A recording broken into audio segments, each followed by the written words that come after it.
Simak sampai selesai. Kali ini setelah pembahasan yang cukup sensitif mengenai Thibaut Sujanan, kita melebar sedikit pembahasannya ke arah kearifan yang sering diutarakan oleh orang tua sewaktu kita kecil dulu. Atau sekarang beberapa sepertinya masih tetap disuarakan oleh orang tua atau bini sepuh kita. Yang pastinya di saat itu kita lebih cenderung menurut dengan alasan takut, tanpa memahami kedalaman makna yang tersirat dan tujuan utamanya yang secara konseptual adalah sangat menarik untuk difahami. Assalamualaikum poro sedulur dan salam rahayu. Pernah nggak sih panjenengan dilarang duduk di depan pintu karena katanya pamali? Atau mungkin kamu pernah ditegur waktu iseng bersiul malam-malam, lalu langsung dapat tatapan tajam dari orang tua dengan pesan, "Ojo ngono, iso nggowo bala." Buat sebagian besar dari kita, mitos-mitos semacam ini sering terdengar kuno, ribet, bahkan tidak masuk akal. Kita hidup di zaman serba digital, di mana logika dan sains jadi pegangan utama. Tapi, pernahkah kamu berpikir, bagaimana kalau mitos-mitos itu sebenarnya bukan sekadar cerita menakut-nakuti, tapi warisan pendidikan karakter, sistem sosial, bahkan strategi keamanan yang super genius dari leluhur kita? Dalam video ini, kita akan membongkar 3 mitos Jawa yang paling sering dianggap remeh. Bukan untuk menakuti, tapi untuk membuka mata kita bahwa di balik larangan dan cerita seram, ada kearifan luar biasa yang masih relevan sampai hari ini. Mitos pertama, larangan duduk di depan pintu. Kalau kamu besar di keluarga Jawa, larangan ini pasti akrab banget. Duduk di ambang pintu katanya bikin seret jodoh. Kedengarannya absurd, ya? Masa iya?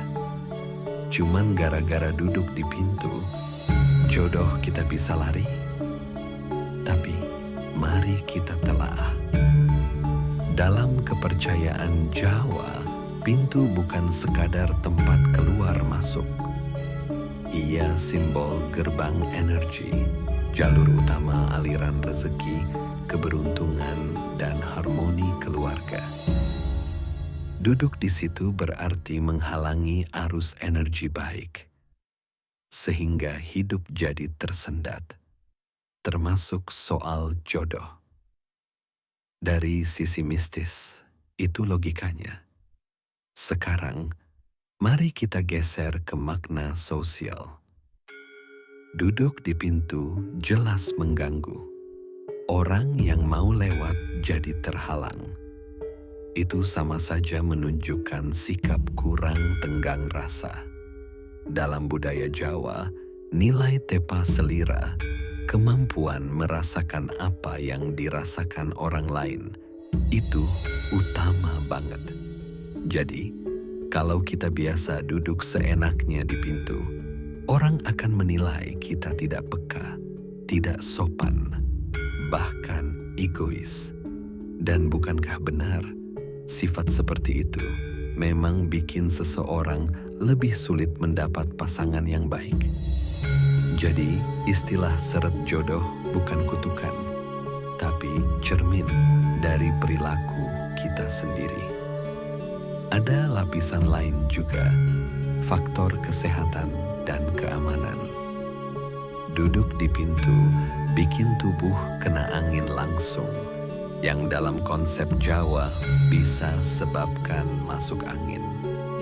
Dari sisi keamanan, kita jadi orang pertama yang kena kalau ada sesuatu datang dari luar, baik tamu tak dikenal maupun bahaya. Artinya, lewat satu larangan sederhana, leluhur kita sudah mengajarkan tata krama, etika sosial, kesehatan, dan kewaspadaan. Mitos kedua, larangan bersiul di malam hari. Bayangkan suasana malam di desa tempo dulu, sepi, gelap, hanya suara jangkrik dan dedaunan. Lalu tiba-tiba ada suara siulan. Orang tua Jawa akan langsung menegur, "Ojo bengi-bengi muni siulan, ison datengi lelembut." Menurut mitos, siulan malam hari bisa mengundang makhluk halus. Kalau terdengar ada siulan balasan, konon itu tanda bahaya. Cerita ini memang bikin merinding, tapi mari kita gali lebih dalam. Di masa lalu, sebelum ada lampu jalan dan sistem keamanan modern, malam hari identik dengan rawan bahaya.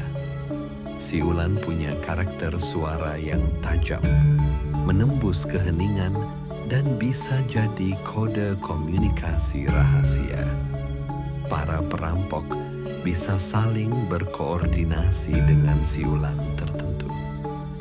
Sementara petugas ronda atau siskamling juga memakainya sebagai tanda bahaya.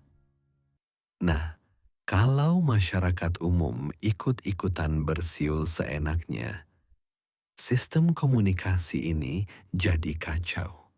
Tidak ada yang tahu mana siulan tanda bahaya, mana sekadar iseng. Dengan membuat aturan pamali bahwa siulan bisa memanggil setan, leluhur kita menciptakan mekanisme sosial.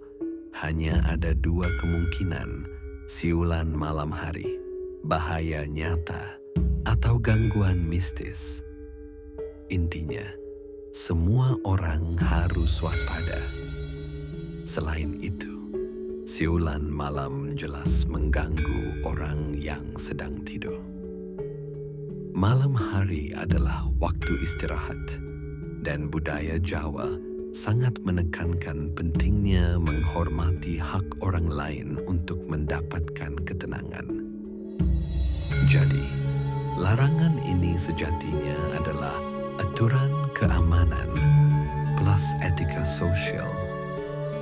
Dibungkus cerita seram agar anak-anak dan orang dewasa lebih patuh. Lagi-lagi, ini bukan sekadar mitos kosong, tapi sistem perlindungan masyarakat yang cerdas. Mitos ketiga, Wewe Gombel, penjaga anak-anak. Siapa yang tidak pernah dengar nama ini? Sosok perempuan menyeramkan, berambut panjang acak-acakan, yang konon suka menculik anak-anak menjelang maghrib. Cerita ini sering dipakai orang tua untuk membuat anak segera pulang sebelum gelap. Tapi ada detail menarik. Wewe Gombel tidak menyakiti anak-anak. Ia hanya menyembunyikan mereka, memberi makan, lalu menggembalikan setelah orang tua panik dan sadar akan kelalaiannya. Disinilah kunci pesan moralnya. Wewe Gombel bukan monster pemakan anak, melainkan metafora keras untuk kelalaian orang tua.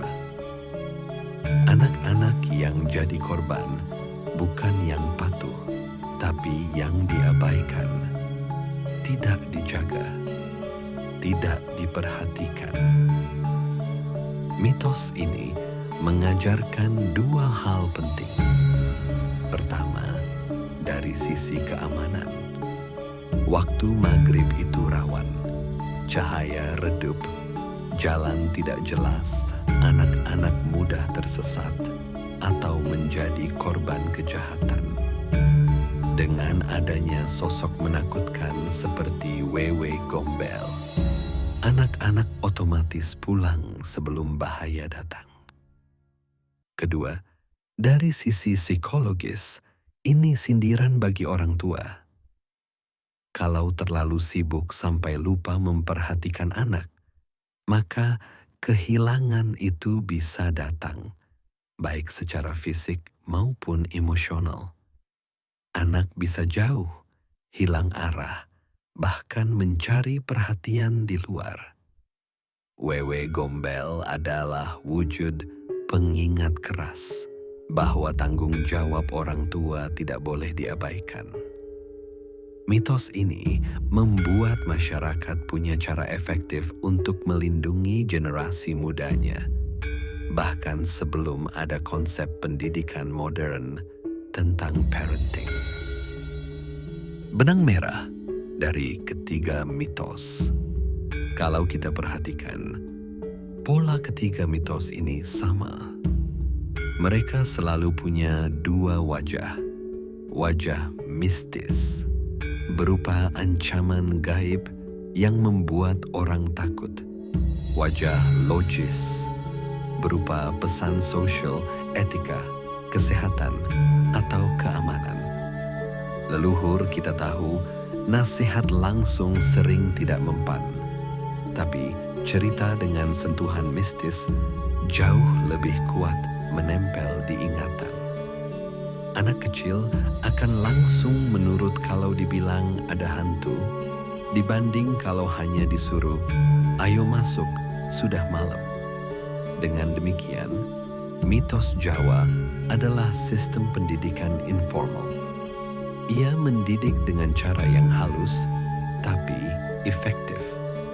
Menanamkan rasa takut untuk membentuk disiplin, sekaligus menyelipkan nilai luhur yang membuat masyarakat hidup harmonis. Relevansi untuk kita hari ini. Mungkin kita tidak lagi percaya bahwa duduk di depan pintu bikin seret jodoh, atau bahwa siulan bisa memanggil setan. Tapi, mari kita jujur. Pelajaran di baliknya masih sangat relevan. Etika sosial. Jangan menghalangi jalan orang lain. Hargai ruang bersama. Keamanan publik. Jaga komunikasi dan jangan bikin kode darurat jadi rancu. Kehidupan keluarga. Jangan abaikan anak. Karena kehilangan mereka bisa datang dalam bentuk apapun. Jika kita mau melihat lebih dalam, mitos bukanlah belenggu, melainkan peta hidup. Ia adalah cara leluhur menjaga masyarakat tetap tertib tanpa perlu aturan tertulis yang rumit. Jadi, lain kali kalau kamu dengar orang tua melarang sesuatu dengan alasan pamali, jangan buru-buru menertawakan. Cobalah bertanya, pesan apa yang sebenarnya disimpan di baliknya? Mungkin itu bukan sekadar takhayul, melainkan harta karun kearifan lokal yang diwariskan untuk melindungi kita, membentuk karakter kita, dan menjaga harmoni sosial sejak dulu kala. Ada pepatah Jawa yang cocok banget untuk menutup cerita ini. Wi ting tresno jalaran soko kulino. Artinya, cinta tumbuh karena terbiasa.